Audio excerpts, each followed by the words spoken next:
ஆத்மார்க்கம் அன்பே சிவ மனமே குரு. வணக்கம் சாமி. வணக்கம்மா. மனிதன் மரணத்தை வெல்ல முடியுமா சாமி?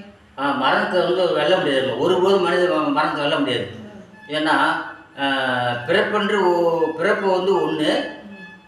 இறப்பு ஒன்று. பிறந்தவொடனே பிறப்பு நிச்சயம்னா இறப்பு நிச்சயம்.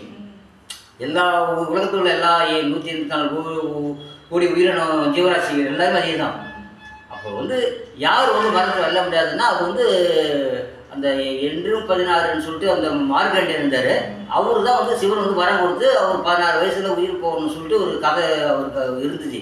அப்போ அவருக்கு ஆயுசு 16 வருஷம் தான் இருக்கும்போது யமதர்மன் பாசகர் போடும்போது அந்த கவர் என்ன செஞ்சார், அப்போ இவர் என்ன செஞ்சார், மார்க்கண்டேயன் சரி சிவலிங்கத்தை கட்டி பிடிச்சிக்கிறாரு.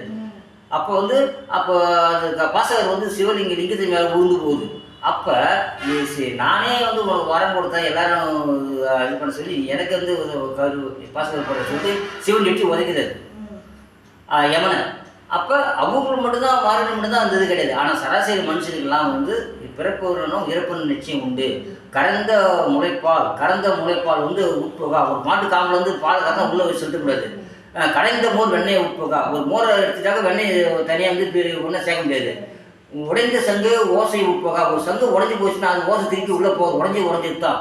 அதே பூத்த பூக்கள், காய்த்த கனிகள், காய்ந்த கனிகள் எது இருந்தாலும் காய் எல்லாமே காய்ச்சதுன்னா காய்ச்சல் பிரிச்சிடணும். இல்லை தேவை பழுத்துக்கே குட்டிக்கும். அதே மாதிரி மனுஷனுடைய வாழ்க்கை சராசரி எல்லா உயிரினத்துக்கும் பிறப்பு ஒன்று இறப்பு ஒன்று. அதனால் நம்ம ஒன்றுமே மறந்துடலாம், யாரும் வெல்ல முடியாதுமா.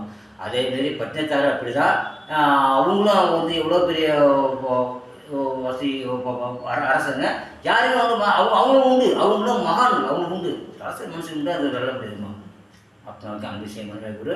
நீங்கள் பார்த்து லைக் பண்ணுங்கள், ஷேர் பண்ணுங்கள், சப்ஸ்கிரைப் பண்ணுங்கள், கீழே பில் பட்டன். வணக்கம்.